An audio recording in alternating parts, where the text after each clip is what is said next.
Hello, welcome to this series on the elements of reasoning, focused in this session on purpose and thinking. This series again is entitled The Elements of Reasoning Going Deeper. For those of you who are aware of the elements of reasoning, this will be a next step for you. We're going to be exploring the question of purpose, the role of purpose in thinking, and how it's connected to the other elements of reasoning, why it is important in human life and in human thought. I'm Linda Elder, and I'm here with my colleague, Dr. Gerald Nosich. We are coming to you from the Foundation for Critical Thinking. And I'd like to begin, if I could, with you, Gerald, just giving us a brief overview of the role of purpose in thinking in connection with the elements of reasoning, for those who are not aware of the elements of reasoning as a starting place. Okay, well, thank you, Linda. Good to see you. So the elements of reasoning themselves are the parts of thinking, so that whenever we think about anything, whenever we reason through anything, it always has these parts. And one of them is purpose. So, or purpose, goals, objectives, what we're trying to achieve. Sorry, I saw the, sorry, Linda, you can pause for a moment, God. Okay. It just shocked me to have my picture disappear and have this diagram up here in the center of the screen. Lost my train of thought completely. Just a second. So, Gerald, could you give us a brief overview of the elements of reasoning and where purpose and how purpose fits into the elements of reasoning? Okay, thank you, Linda. Good to see you again. So the elements of reasoning, we often describe them as the parts of thinking. They're elements, the way the chemical elements are the parts of all substances. Well, the elements of reasoning are the parts of all reasoning. So there are 8 of them. Briefly, they are purpose, assumptions, implications, point of view, information, and a few others, 8 of them altogether. And the idea is that whenever you reason about anything, you always have a purpose. You're always making assumptions. There are always implications and consequences. You're always doing so from some point of view or multiple points of view. Point of view is another element of reasoning. You're always addressing a question. That's 5 of them. So the elements of reasoning are the parts of thinking. And all 8 of these are essential. Purpose is one of them. So the idea is, whenever we think about something, whenever we're reasoning our way through something, we have a purpose. We have a purpose in mind or in the back of our mind.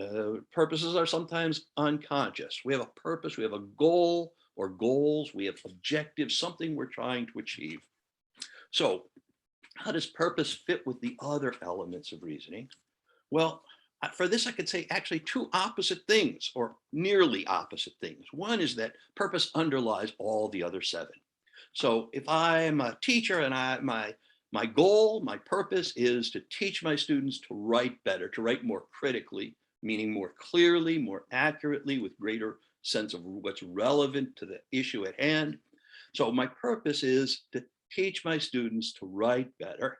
Well, having that purpose generates for me assumptions. Like an assumption I'm making is that I can make an appreciable difference for my students by teaching them about writing, that they'll be able to write better. An implication of it might be that they are in fact writing better. That purpose generates a point of view. The point of view is a pedagogical point of view, a teacher's point of view, and that's the one I'm approaching the whole thing from. So purpose, in a way, underlies all the other elements. So that's one thing I'm going to say. Next thing I'm going to say seems in a way almost the opposite, but it's not really the opposite. It's that what I've just said about purpose, I could also say about any of the other elements. Any one of the elements underlies all 7. So take assumptions. That's one of the elements of reasoning. I'm always making an assumptions. So if I assume that it's very important for my students to be able to write more clearly, to be able to write better and more accurately. Well, that generates the purpose. The purpose is, oh, okay, so my purpose is to teach my students to write better. So on the one hand, it looks like purpose comes first and assumptions come second. On the other way of reading it, oftentimes in life, assumptions come first or come earlier than purpose. Similarly, implications and consequences. So if I realize that an implication of an implication of learning to write is that my students are going to write better, and an implication of not teaching them to write means they're not going to be as successful in their life and their careers later on, that can then generate the purpose. Or just take point of view. If I'm a teacher, my point of view is that of a teacher. I want to teach my students how to do things. And that means how to think about things and then carry them out. So I might then say, okay, in keeping with that point of view, so what are my goals? I might ask myself that question. Notice I haven't begun with my goals, my purpose. I've begun with my point of view. So that's something that's true of the elements of reasoning. They interlock with one another, they interweave, and there's no one that goes first. That said, I can say for the purpose of our work today, I can say we can think of purpose as underlying all the other seven. So that's my brief recapitulation of the elements. So, yes, thank you. So let me just sort of clarify here and maybe ask a question. So my understanding of the elements of reasoning, based on what you've said and based on my knowledge, is that whenever we reason through anything, these parts are present. Mm-hmm. And so that means that whenever you think for a purpose within a point of view based on assumptions leading to implications and consequences. We use data, facts, and experiences to make inferences and judgments based on concepts and theories to answer a question or solve a problem. So we've got these 8 elements that are there whenever we reason, no matter what. And so what that leads me to ask is, well, if these parts are always present, then it stands to reason that we as humans should be very aware of these parts because they're driving our reasoning. Mm-hmm. So, but yet we really don't use these terms in human life very, very much or very well. They are used. Mm-hmm. These terms all come from natural languages, but so we have these 8 elements. So whether we're reasoning very well or very poorly, these parts are present. Right. Yeah. Now, one of the things that's interesting before we go forward into purpose is that the elements of reasoning presumably are conclusive, meaning that these are the 8 elements we can boil reasoning down to. Right. And unlike intellectual standards, where we're pulling 9 or 10 or 12 or some number from a much larger list and from many constellations, and unlike virtue, where we have a much larger set potentially than we have with the 8 elements of reasoning. So the question then is, I guess it's more of a fascinating part of this, that in all of the time that we've been working with these 8 elements in this form, in this circular form, no one has ever come up and said, well, you're missing an element, where we couldn't give them a reasonable answer as to why we were missing that element that they thought was an element. Right. So it's remarkable that reasoning was boiled down to these 8 elements. Yeah. So we have this powerful set of tools developed by Richard, and then with you working with him in the early 80s, 1980s. Mhm. And I know that it was when you were working with Richard that the list went from, I think, 9 to 8 and then into the circle. Mhm. And that is something that now we, coming after that in history, have this circle handed to us, as it were, on a silver platter. So Mhm. we didn't have to figure out these elements. They're figured out for us. Right. And so therefore, does it make it even harder to use the elements, to appreciate the elements of reasoning when they've been handed to us this way? Oh yeah, that's really obvious. Yeah, of course you have purpose and you've got question and information inferences. Yeah. Yeah, that's interesting, Linda. That's right. And it's true of almost all reasoning. When you reason something out well, maybe for the first time, after a while, it just becomes obvious. Mhm. I mean, it's empirical things too. I mean, the continental drift and the way continents go to one another. You can look at a map and you can see it's obvious how South America and Africa fit together and North America fits with Europe. It's obvious how these fit together, but it wasn't obvious beforehand. Very many things are like that in science and in reasoning. And I think it's true of the elements as well. There is something remarkable about it. Here's a thing that Richard and I used to say, that these 8 are the 8, the 8. So if you find something else that's an element of reasoning, then either it's already on the list implicitly, or we need to increase the circle. We need to add a new element. But I have not heard anyone add anything that wasn't already on it.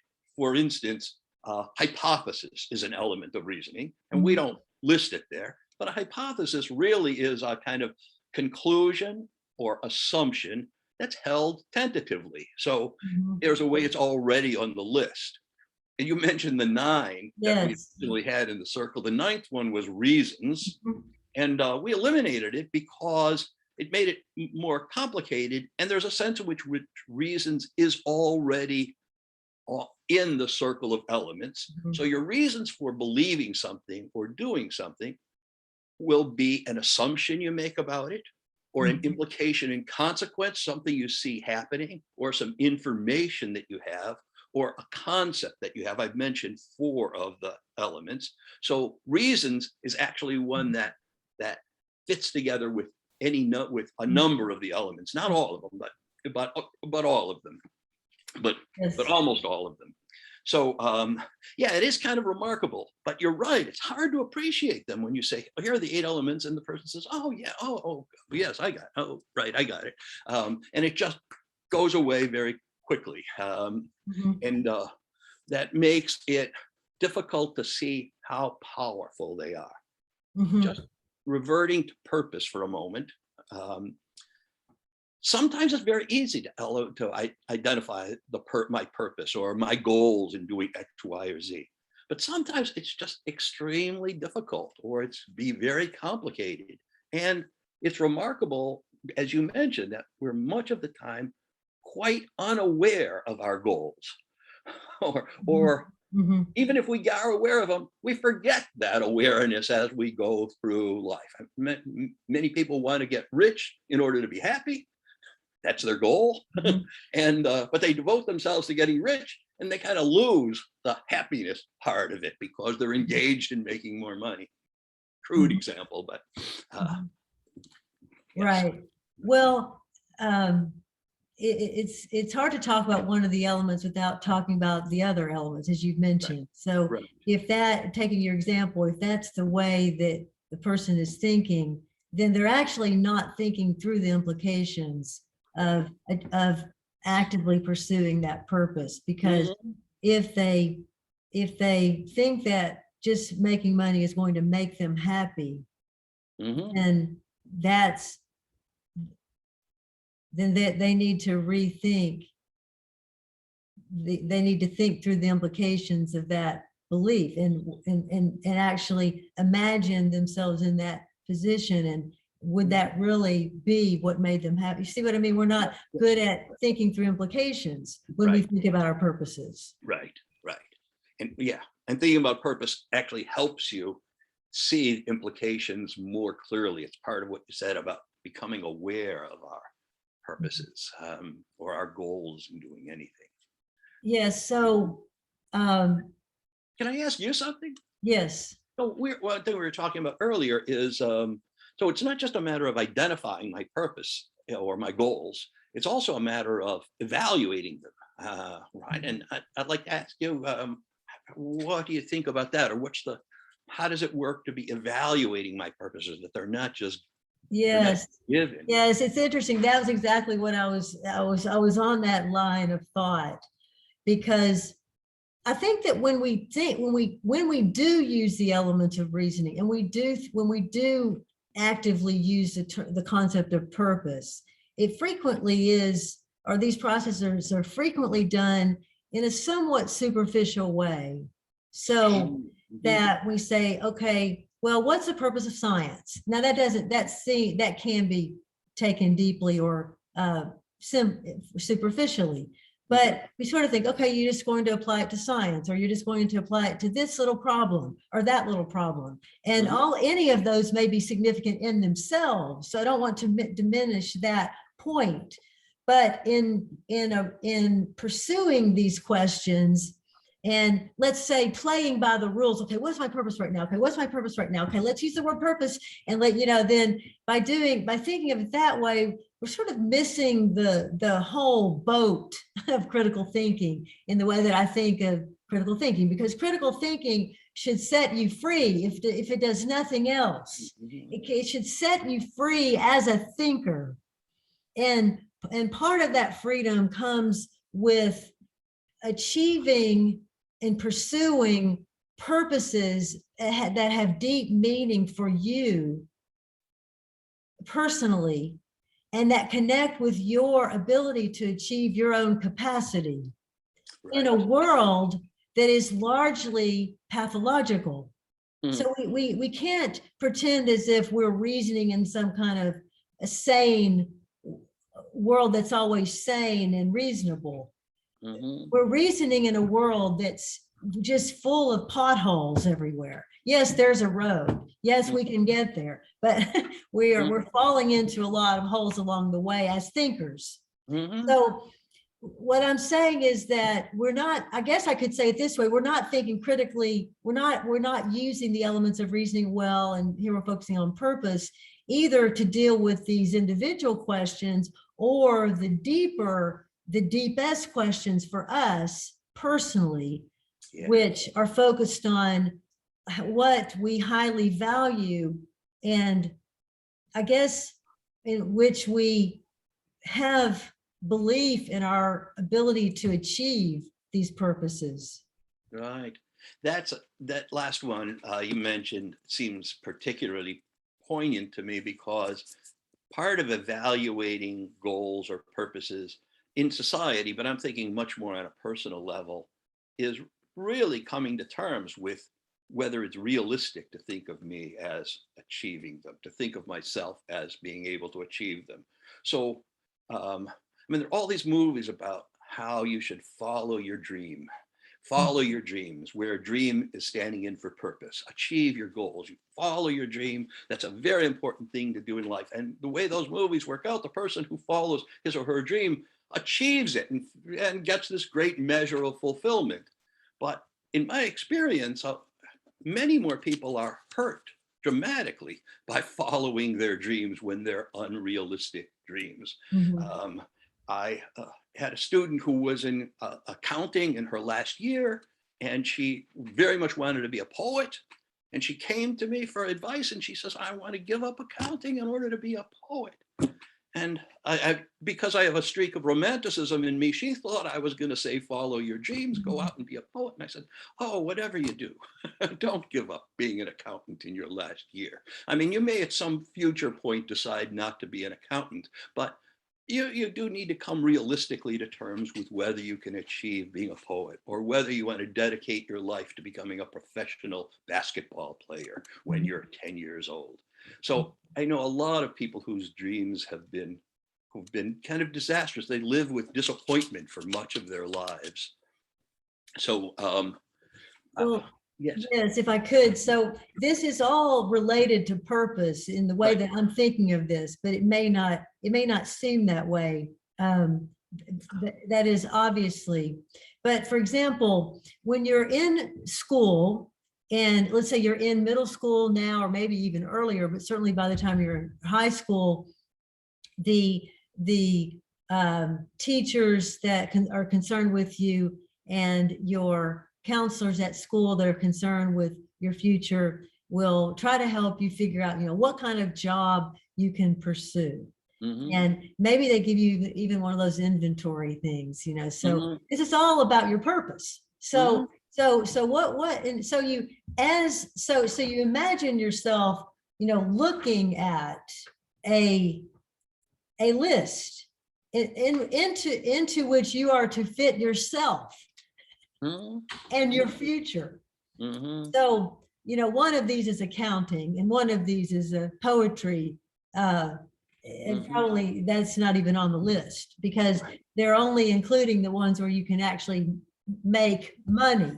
Right. Because so we have to realize that our purposes, to the degree that we even feel that we are in active command of our purposes still fit within capitalist culture. Mm-hmm. And this again is one of the things that critical thinking helps us see, that we're not, sort of pie in the sky. Okay, what is your purpose? And well, how are you going to just achieve your capacity? Well, how do you do this and maintain your sense of self, which should be a key purpose for all of us? Mm-hmm. How do you maintain your sense of self in a world that is frequently so dysfunctional? And this is a very serious question facing many people. Mm-hmm. And we're losing people because they don't have sense of purpose. They don't think that they can achieve sense of purpose. They're checking out, as it were. They don't see any point in trying to fit themselves into this world that we've created as collectively as humans. Mm-hmm. Mm-hmm. So I think what I'm saying is that our best hope is to have the highest ideals we can for ourselves, while being realistic, recognizing we all still have to make a living unless we were born independently wealthy. Right. And then, so we have to make a living, and that reality has to fit into something that will not make me lose my sense of self as my purpose. Right. Right. The sense of self is just this essential part of all purposes. And there's a way, to use a kind of old-fashioned term, alienation. There's a way in which that's a major part of alienation, is that I go after this or that economic success, financial success, and I lose my sense of self, or I get so wrapped up in my work, becoming a workaholic, that I lose my sense of self. I lose that self of mine. So it seems to me to be essential that in almost all cases, maintaining or enriching my sense of self, my sense of who I am and what constitutes me, has to be embodied in the whatever other goals and purposes I have. And it's not even just me, it's, as you say, making our society better, making our not necessarily country, but the world a better place. So now we're into some more complexities. So not only do I have to, let us say that I have these high ideals, and let us say that I have a high sense of self, and let's say I lay out for myself as a high school student a plan for my future that seems reasonable based on these realities, and that I can live within, and I can still feel that I can achieve something of importance, whatever that may be.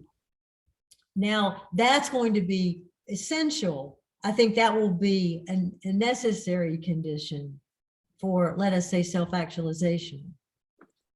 And yet we are continually having to fit our purposes into other purposes, as you mentioned, not only other purposes that I have for myself, like to have certain kinds of outlets, such as, let's say, gardening, or let's say extensive reading, time for extensive reading. So we've got multiple purposes as we live a complex human life. And then if we add children to that equation, then suddenly whatever purposes you had to begin with, they're all gone now. And your only purpose is to raise this child, as it seems. In other words, and this is, as we know, a serious problem for parents, because they become overwhelmed with parenting, and they do lose often their sense of self.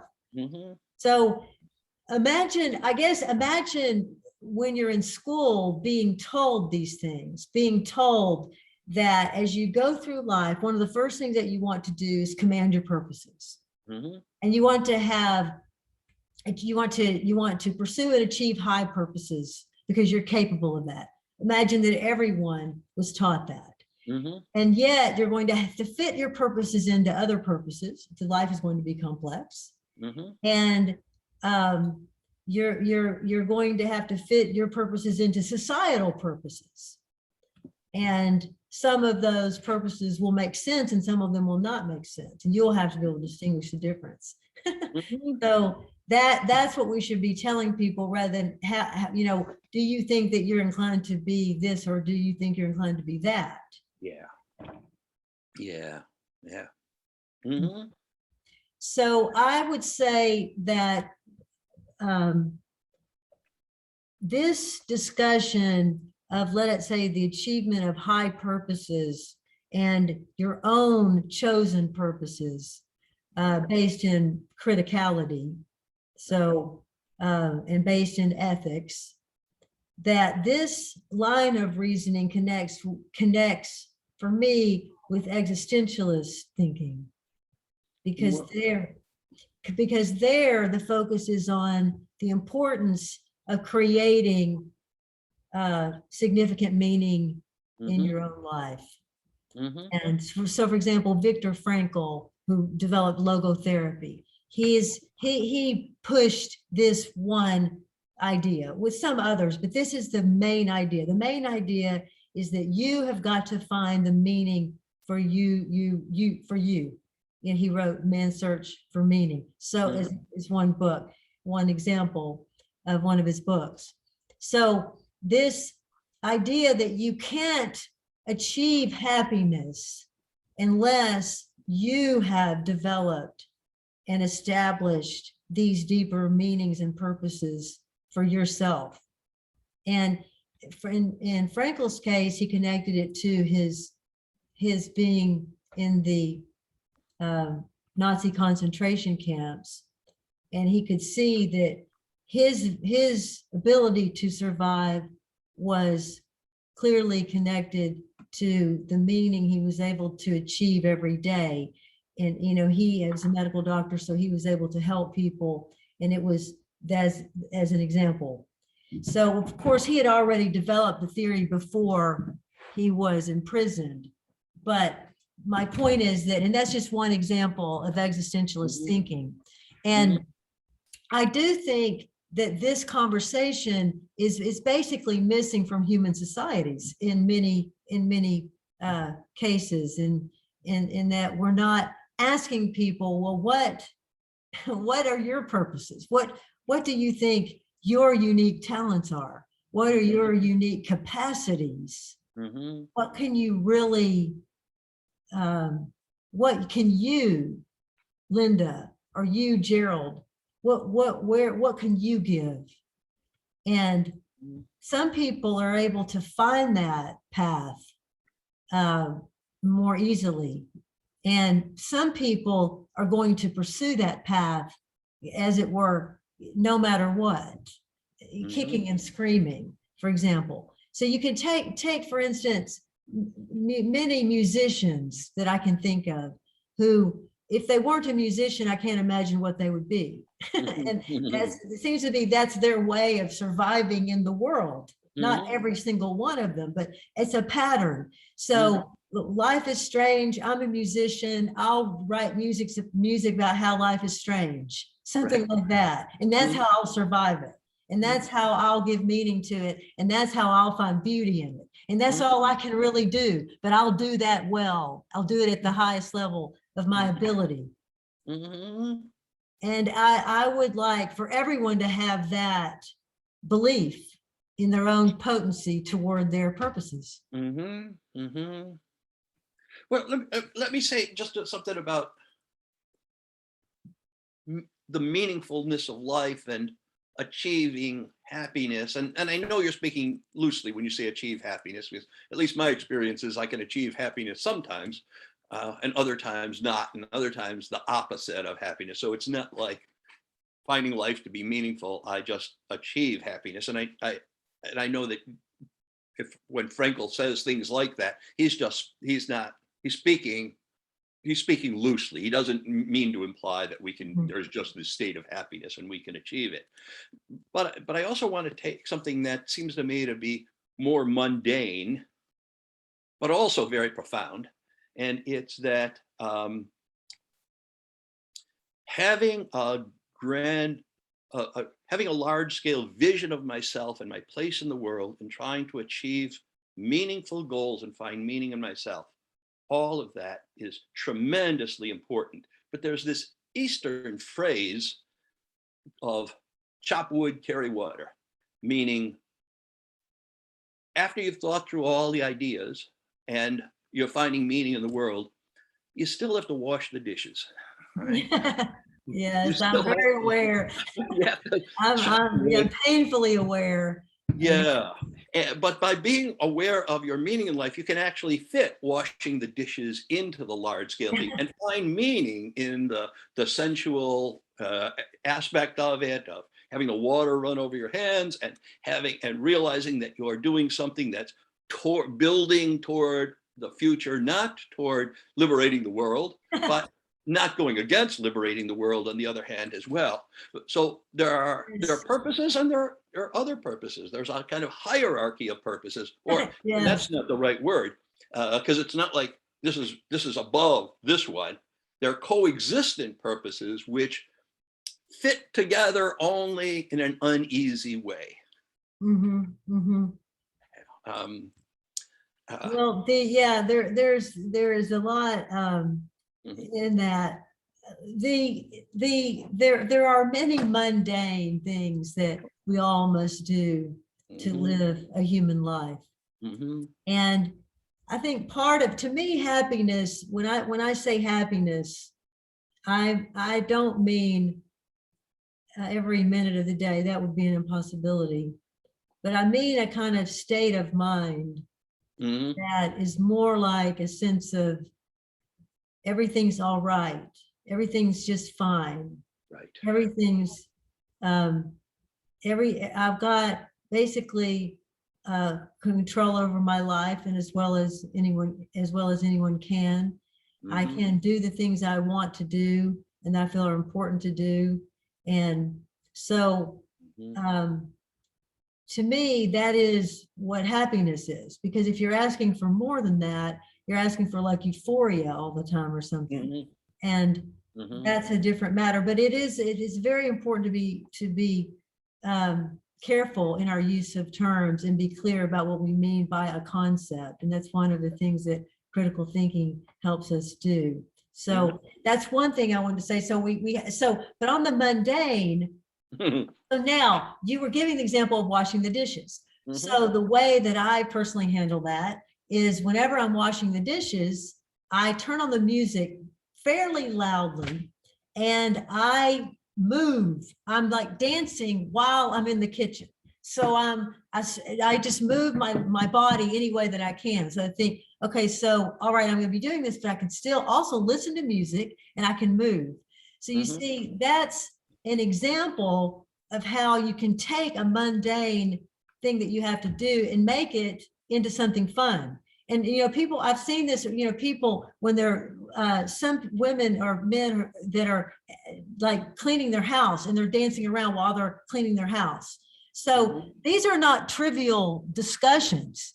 Right. Because if you're having to wash the dishes, how many, minutes a day, how many minutes are you, quote, giving up?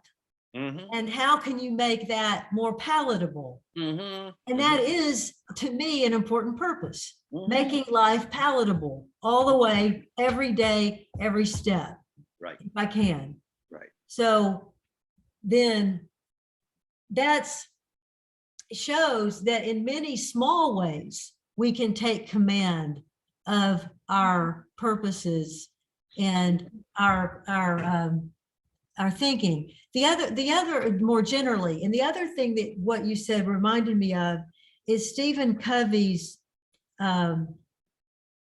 his focus on the importance of spending time thinking through questions that are not urgent, but they're very significant.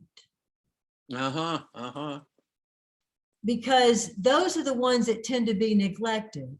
Right. This gets at the heart of the question, what is my real, I don't like to use the term, what is my purpose in life, as if it were handed down to me. Right. But what do I see as the most important purposes in my life? And really at the end of your life, you can, you want to be able to answer that in a way that's satisfactory to yourself. So you want to be able to say, I did what I tried to do. And even though I may not have succeeded, I did pursue my purposes as well as I could have in the world that we live in, given the realities that I have had to face and that we have to face. Yeah. A difficulty in that for me is if I were at the end of my life right now and I'm in hospice and I'm thinking, did I achieve my purposes? I think I would probably yet say, well, yeah, to a large extent, yes, or I did the best I could at them. But to me, there's also something very misleading about it, in that the purposes I identify for myself now at my age are not the purposes I would have identified for myself 20 years ago, much less 40 years ago. So if I'd made a list of my purposes at various times in my life, these are my goals, these are my goals, these are my goals. Many of those I will not have achieved. Not only that, but I will think, wow, why did I ever want to achieve that at all? So there's this kind of misleading, it's actually kind of egocentric. There's this egocentric quality to it, in that my present purposes, my present goals seem in my mind as if they're the goals that have guided my whole life. Of course, all I have to do is think back to adolescence, when my goals were all over the place and some of them really completely unrealistic. And I agree with you, like to the extent that as I have these mature goals that I've matured into a way of thinking about fulfillment of my life, is whether I've achieved those purposes or done my best given circumstances to achieve them. Yeah. So, or to further. Yeah, that's interesting. Yes. But that wouldn't necessarily be true. Well, to some extent, it would most likely be true for everyone if you go all the way back to, your teen years. So, but I think for some people, they have a clearer sense of purpose early on, and they stick with that clear sense of purpose. Richard. And well, there are lots of people who do that. I met a guy the other day who tunes pianos. He's been doing this all of his life. He said that he decided to do that when he was in high school. And so this is many decades later. So there are some people who that would just be one part of their person's life.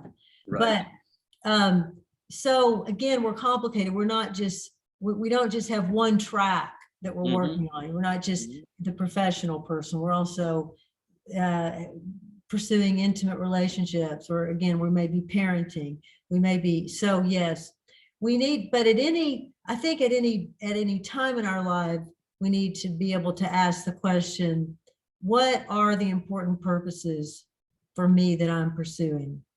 Yeah. And do I believe in my ability to achieve purposes that are realistic for me? Mm-hmm.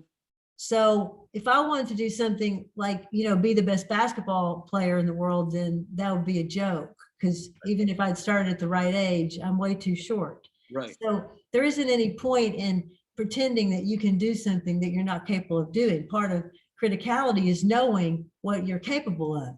Right. And right. So this is connected with intellectual humility. Mm-hmm. But Mm-hmm. so I want to be, and I have to be realistic about what I can achieve. But within that capacity, there is so much room for growth for everyone. Right. All of us will die with masses of undeveloped capacities. And I don't, that bothers me. Because I remember as a child being told that we only use 10% of our brain. Yeah, turns out that's not true, but well, it didn't make sense then either. But in any case, we know that we don't use, and we don't develop our minds as well as we could as a rule.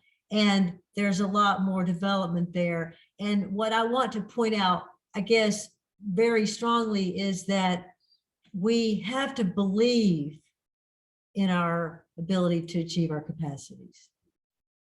And that belief is very difficult for people to sometimes I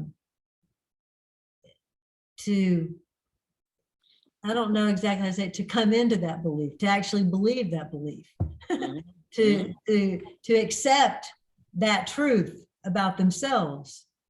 Because instead we tend to self-handicap and tell ourselves how we can't, why we can't, that we're stuck in this job, that we can't do that we have to do that. And a lot of that is because of capitalism. Not all of it, but some of it. Well, let me say that if I'm understanding you correctly, I probably disagree to a certain extent in this way, in that you are bothered by the fact that we have all these capacities, that we have many capacities that we will not fulfill or achieve within, or even achieve to a significant degree. And I would say I'm in fact not bothered by that at all. not even a little. So I'm hearing an assumption in yours that there's some obligation or there's some impulse to fulfill all one's capacities. And to me, the impulse is, well, I'm gonna do the best I can in most situations, and I don't really believe I'm gonna have enormous success in fulfilling the capacities that I have. But what I really want to stress is that I'm really quite content with the amount of fulfillment of my capacities that I have. So I think that might vary from one person to another. I think that I do agree with that, with all that that you said to some degree. And that one thing is that as I was talking about achieving our capacities, you see, it's a bit of a trick situation, because anyone who has developed their thinking in a certain area, let's just say, let's say you spent a lifetime studying critical thinking theory, but let's say instead of that, you had studied something else as much as that.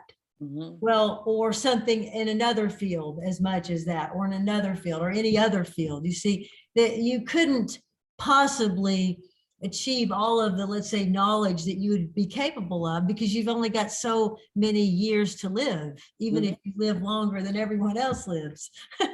So there, that's why it's kind of the way that I said it was a little misleading.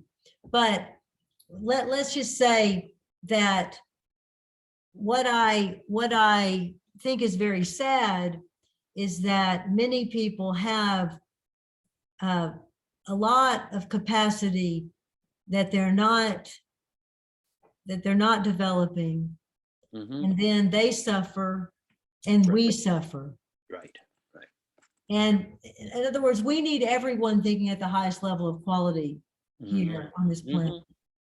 That's the only way we're going to solve the problems, is if we get some kind of critical mass thinking critically. Well, that means you have to develop your thinking. And you've got to develop it also in certain ways. Yes, I do think we have an ethical obligation. So one of our purposes is to be concerned with the common good. And that is something that some people dedicate their lives to, that purpose. And other people do what they can while contributing in other ways. Do you see? But it still is contributing to higher ground, to a better world. Let me mention something about how very easy it is. Well, let me hold off on the punchline to tell you the setup for it. So here's when I work on my book on critical thinking across the curriculum, I actually read some books on management. Here's the dominant management paradigm. To engage, to be a strong manager, you have to think in terms of three concepts. You have to plan, organize, and lead. All right. So that's the essence of management: plan, organize, and lead.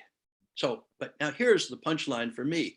Notice that what they left out was purpose. Yes, I did see that. Plan toward what? Organize toward what? Lead toward what? So there's a way which the dominant management paradigm leaves out the most central feature, which is purpose. Right? And that's very easy to do. It's easy because we kind of take purpose for granted and don't articulate it in our mind, don't enunciate it.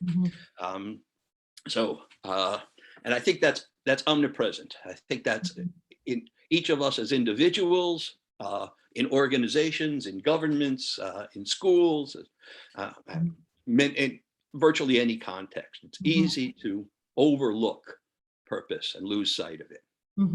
Like so much of the foundations of critical thinking. In other words, they're so easy, they're hard. I say that very often, but it's really true. So you say, well, whenever you reason, you have a purpose. Okay, so the person says, yeah, of course I have a purpose. Right. So, well, yes, but how often do you actually use the term purpose as a tool for living better? Right.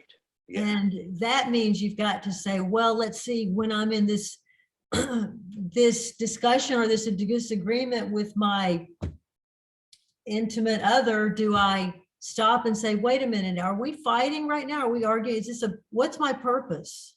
What is your purpose? What's happening here? Is this the way we want to live? Is this the way we intend to live together? Wow, very nice example. Yeah, that's right. So we want to use the term purpose. We want to bring it alive, and we want to be, a good activity would be to every day, at the end of the day, ask yourself how often you even thought about your purposes that day. Did you ever even think the word purpose? Did you ever bring that up? Or maybe you're already focusing on two big purposes that are significant to you. So at the end of every day, you can say, well, of course I did, because I'm working on this book, or I'm working on this article, right? Or I'm working on this project. And that's so then I could say, all right, what about, yes, but remember what Gerald said, that you're not just focusing on one purpose. So what about your other purposes? Right. So you can't just lean on that every time and say, of course, I'm perfect. I've got my purpose cut out for me. So you can say, wait a minute, what about your conversation with your daughter or your conversation with your son? What was your purpose there? You see, and then when you let's say you fail to, I'll speak for myself, let's say I fail to do the amount of exercise that I think I need to do in a given week, let's say. So I can say, yes, but I did all these other important things. But I can say, wait a minute, yes, but do those purposes outrank your health? Because nothing should outrank your health. right? How can that be? Oscar Wilde in one of his characters says, health is the first responsibility of life. Yeah. Okay, Well, so, but it's true because you have to keep yourself alive and going, right? So you've got to balance these purposes. And sometimes I say, well, yes, but today I'm just going to write on my book. That's it. Okay. I'm not going to do any exercises. And that's fine because that's what I decide to do right now. But if that's what I do on a typical day, then I'm going to suffer physically. yeah, and you mentioned an activity at the end of the day. To what extent have I achieved or worked toward my purposes overall today? Another activity that seems to me to be in some way similar and leads to, in my mind at least, greater depth is to see the purpose behind the purpose behind the purpose behind the purpose, in that their purposes maybe are always tend to be embedded in one another. So here's another business analogy. I'm not in business, but it's a marketing one. And it's a man who's building a toy for his child and goes into the hardware store to buy a drill. And the marketing statement is, you're a salesperson. You think that the person is coming in because the person wants a drill, but it's not true. The person is coming in because the person wants a hole, and he's using the drill to drill the hole. Now that's a whole range of things, because actually that's not right either. The person's not after a hole. A person's after a new toy for the child, right? And person's not actually after a new toy for the child, but probably the person is after giving some joyful experience to the child. Now that might be the end of it, because kind of pleasurable, richy experiences might be goals in themselves. But even that one, I might say, well, I want my child to have joyful experiences so that his or her life can be richer for having had the real foundation. So purposes embed in purposes. So it would be a nice activity at the end of the day to ask, okay, so what are my purposes? So I'm writing, my purpose is to write this book, and I've been doing that all day. So what's my purpose in writing this book? And what's the purpose behind that? And what's the purpose behind that? And I'm not thinking of it as a way of criticizing myself. So today I've failed to make the world, to achieve world peace.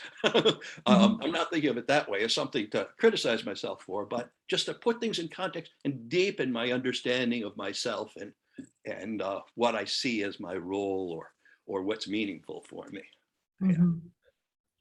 Yes, that's really powerful, Gerald. That's very powerful. And this, of course, is connected to implications, because as you were thinking about purposes and purpose, I was thinking of implications. These are implications in terms of purpose. And yes, and that does take us to deeper ground, and it does remind us to stay on track, because we can get off track in that process somewhere.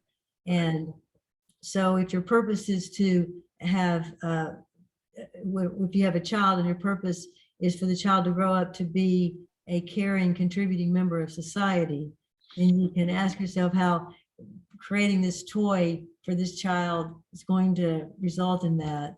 And maybe that's too crude an example, because we give our children toys for different reasons. And I'm not against toys. I'm just saying that sometimes we do get off, and we have a purpose, and it was a noble purpose, but then the way it gets manifest is not necessarily in keeping with the original purpose.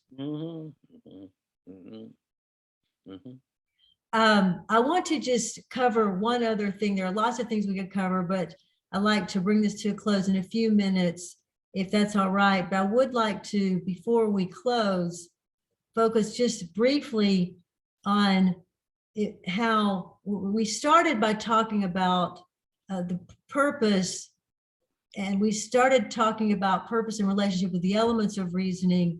We talked about how the elements of reasoning are self-contained, so to speak. So these are the elements, and we don't know of any others, because any others we come up with, we could fit into these somewhere in one or more places. Therefore, they're a little muddy, and therefore they don't really deserve an element of their own. So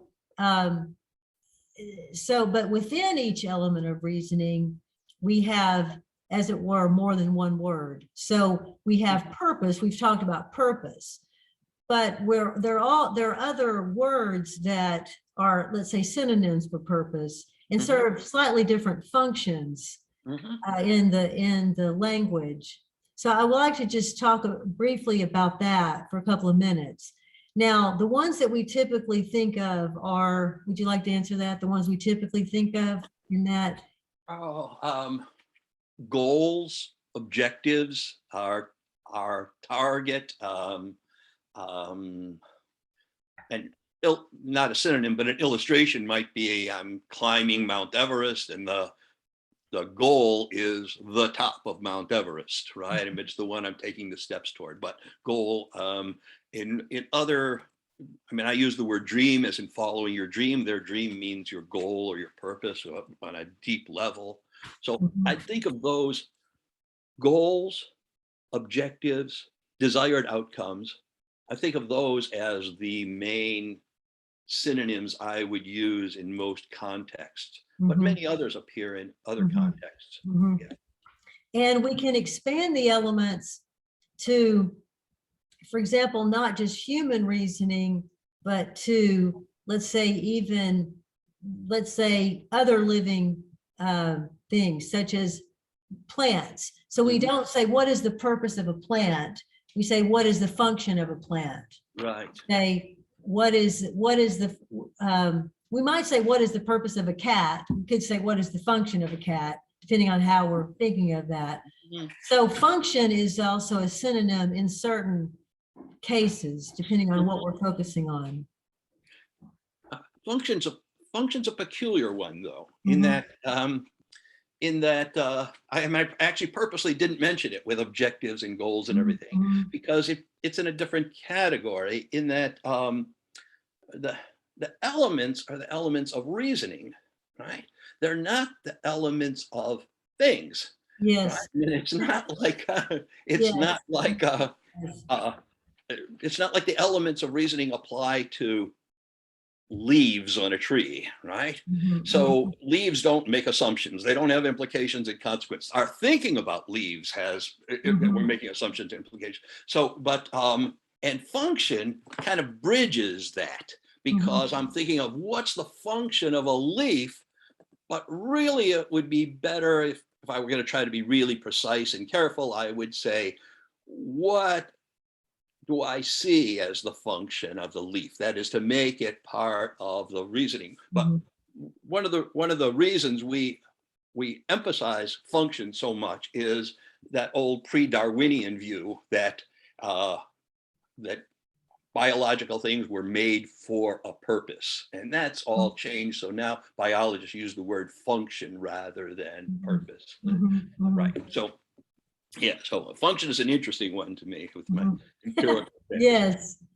So we have different ways of saying purpose, and these different ways, these different words serve slightly different purposes in the context. So we might have, in addition to the ones that you mentioned, we might have intent. I don't think you mentioned that. What direction am I going in? So when people say, if somebody says, well, the direction I'm going in today, or the direction I'm taking in my life is as follows. And somebody else said, well, you know, she never mentioned purpose. Well, she didn't have to mention purpose. Right. It's the same. So I don't want people to feel that, you know, purpose is like the magic word. It's a word that we've chosen as the most overarching for that element. Indeed, yeah. But there are other ways of saying purpose. Yeah, that seems to me to be a good way of thinking about all of the elements, that each of the wedges in the circle of elements that we put out, in that they're a kind of a cluster of very similarly functioning terms, assumptions, presuppositions, what we take for granted. And it's not as if one word takes precedence over the other. It's much more contextual than that. And it seems to me that's a good way of looking at it, rather than kind of enforcing some rule about which term to use. Yes. Yeah. And obviously, we haven't really talked about the application of intellectual standards to purpose, Right. but we obviously need to be clear about our purposes. We need to make sure our purposes are justifiable in context. Mhm. I don't know that it makes sense to say our purpose is accurate unless Right. you told me what our purpose was, and then I repeated it in my own words, and that might apply. The standard of accuracy may apply there. So we need to be able to take the elements of reasoning and decide whether they apply to this particular element. So Mhm. we obviously want to make sure it's clear, that's justifiable, that's, as you've already mentioned, relevant to the question at issue, Mhm. and so forth. Realistic. We mentioned whether it was realistic or not. Right, Right. right. Mhm. And whether our purposes are consistent with one another. So Mhm. we may have purposes that pull us in multiple directions, Mhm. right? So Mhm. a person may be in a relationship with a person that's not maybe their ideal partner, but then they have a child with that partner. And so one of their purposes is to provide the best atmosphere for the child and to provide the best care that they can, and maybe they feel they have to stay together with this other person because they have two purposes that are vying Mhm. and that don't connect, and Mhm. that can cause and will cause problems and confusions. And so we need to be aware of this. We need to be able to say, okay, my purpose here is this, but I don't know that I can have that fulfilled right now because my purpose here is that, and this is more important than that.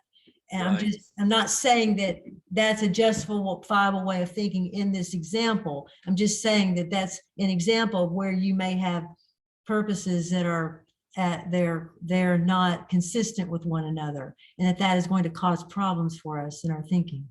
Right. And to revert to something I said a little bit earlier about the changeability of our purposes, or the changeability of my perception of my purposes or goals. And so if in the example you gave, I the person I'm with is not really the person I need to be with in my life, but I'm going to stay with the person for the benefit of the child, and I recognize that that's the right decision to make, and I weigh many factors, and so I carry it out.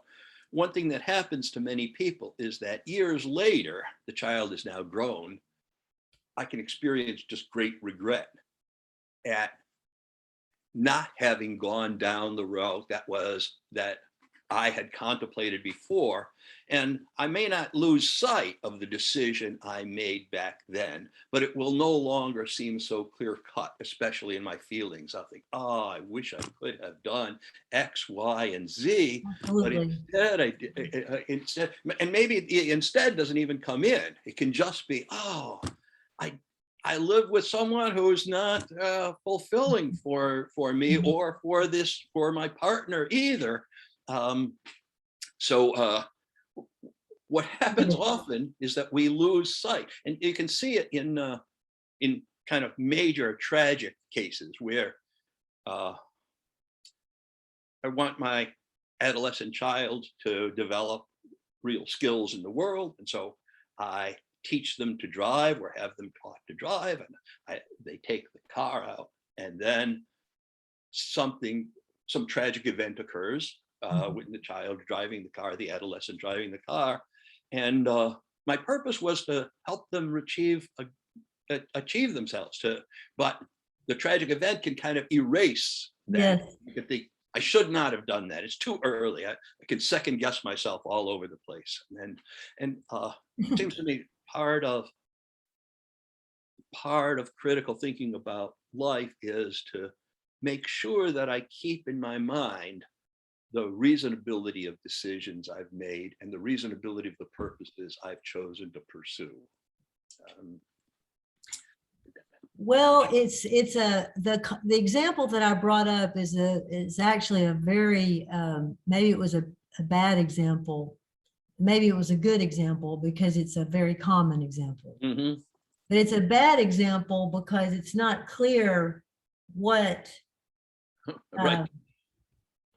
uh, on the one hand, it seems to some people you'd say, well, it's obvious you shouldn't stay together for the sake of the child because they're going to grow up with people who don't really love each other, and you're going to actually not achieve what you want to achieve in the first place, but you'll think you're going to achieve it. That's one possibility. But it's easy to say that when we don't take into account, for example, again, capitalism. What if by divorcing, the child now ends up in poverty? So there are implications for that, that we can't ignore. So it's a very complicated kind of example, and again, a common one. And I don't say that there's an easy answer, but I do say that we have two purposes or more. And mostly we need to be aware of these purposes and be deliberate about the process. And as Gerald often reminds us, and then afterwards, we don't get to go back and bully ourselves and beat ourselves up for making the wrong decisions when we used our best thinking at the time. We didn't just ignore critical thinking and just, do what we wanted. We did our best thinking, and it turns out it wasn't the best thing to have done. Yeah. So it brings up for me something I often begin a workshop with. I ask people to identify some circumstance in their life where they've thought through something critically, and another one where they haven't thought through something critically, or they've thought it through badly, and have people tabulate. But then the critical thinking question afterwards is, how did you tell? How did you tell that you yes. thought of critical thinking or not?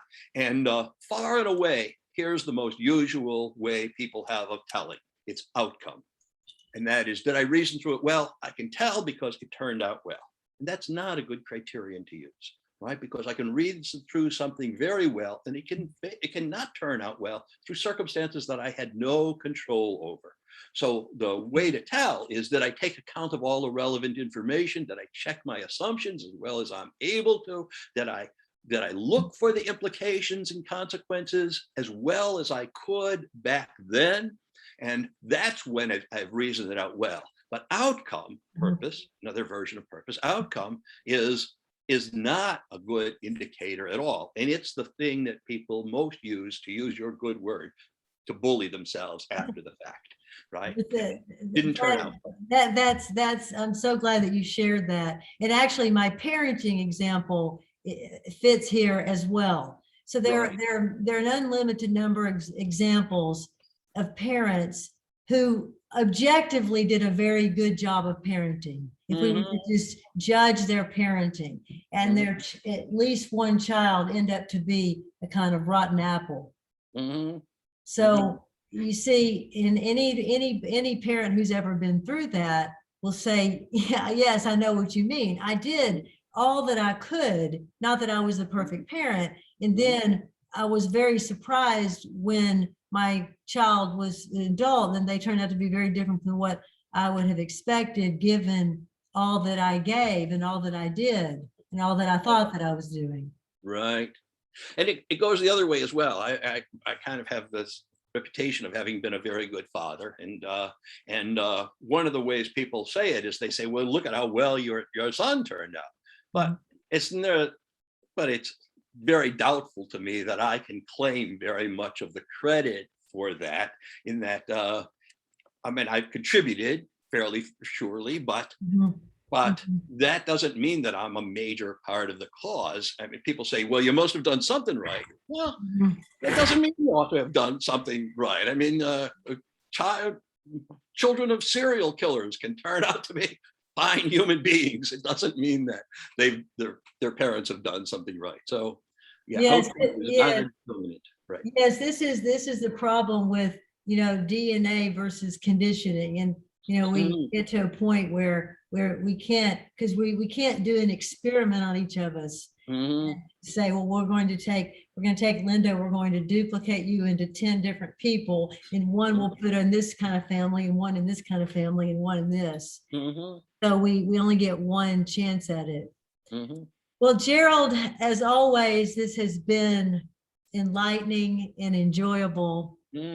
And thank you for the discussion.